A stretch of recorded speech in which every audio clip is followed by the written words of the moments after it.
Miarahaba tompoko lasy tompoko vavy dia mbola ankafalinana hatrany indray no andorinanao ary ny vaovao mahakasika ny toetritoetry ny andro amin'ity takariva ity.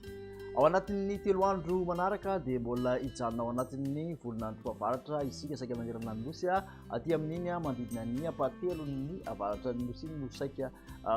tsy ao anatin'izay volonandro fahavaratra izay amin'ny ankapobeny ary maimaina aty amin'ny farany atsimon'ny nosy aty ao anatin'ny 3 andro ho avy. Hojerentsika amin'ny atsipriany avy hatrany moa izay toetry ny andro izay ho an'ny rafitsy maraina zany zao dia mbola misy mandraondraona aty amin'ny faritra Melaky, Menabe, Bongolava sy ny andrefany vakina karatra iny amin'ny ankapobeny vokatry ny fisian'ny orana sisan'ny orana ny alina moa zany no mahatonga izay misy ny orana malefaka aty amin'ny morotsiraky ny Analanjorofo sy ny faritra Atsinanana iny misy sisan'ny orana tandrifon-drahona ihany koa ny morotsiraka farany atsimon'ny faritra Dianaty manodidina ny Analalava iny morotsiraky Sofia zany dia ny morotsiraky ny faritra Boeny ny ankoatran'izay aloha dia mifandimby ny rahona sy ny masoandro.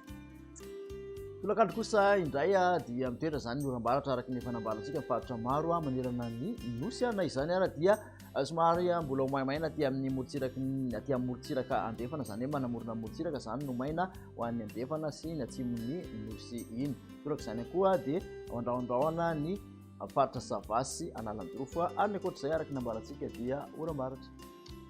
Makasika ny maripana voavinavina kosa indray dia manodidina ny 520 ka hatramin'ny 720 ny ambony indrindra raha ho an'ny aty amin'ny faritra avoatany ny morotsiraka Atsinanana dia 720 ka hatramin'ny 30 eo izay maripana ambony indrindra izay raha toa ka 720 ka hatramin'ny 230 ny morotsiraka andrefany nosy ny mafana indrindra moa dia aty Maivatanana 30 degré Celsius.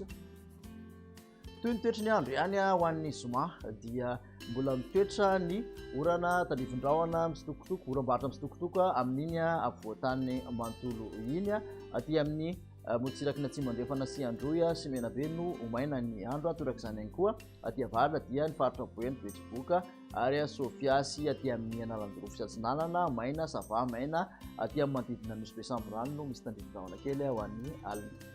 Ankoatran'izay ny maripana raha ho an'ny zoma dia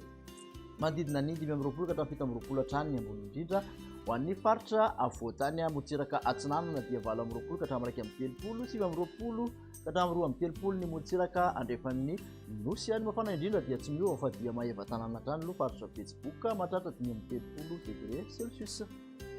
Amarana ny toetry ny andro ho an'ny tontolo andro ny sabotsy dia mitoetra hatrany ny oram-baratra indrindra moa fa ny tolakandro no tena hitoetra izay oram-baratra izay ankoatra ny morotsiraky ny faritra Menabe sy atsimo andrefana ary Androy aloha dia fandimy hatrany ny rahona sy ny masoandro toraka izany koa ny faritra Atsinanana ny atsanan'ny faritra Aloatra Mangoro ary ny Analanjorofo ifandimby ny rahona sy ny masoandro oram-baratra misy tokotoko hatrany any akafa.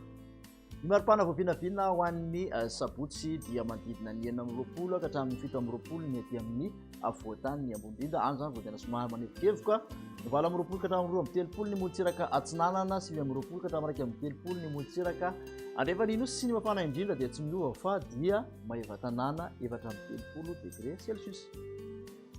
Makasitraka anao indray nanaraka izay hatramin'ny farany manasanao hatrany anaraka ny fandaharana ny toetry ny andro indrindra koa fa ny page Facebook fohy be famantarana ny toetry ny andro na hoe ny YouTube Météo Madagasikara amin'ny manaraka indray ary veloma.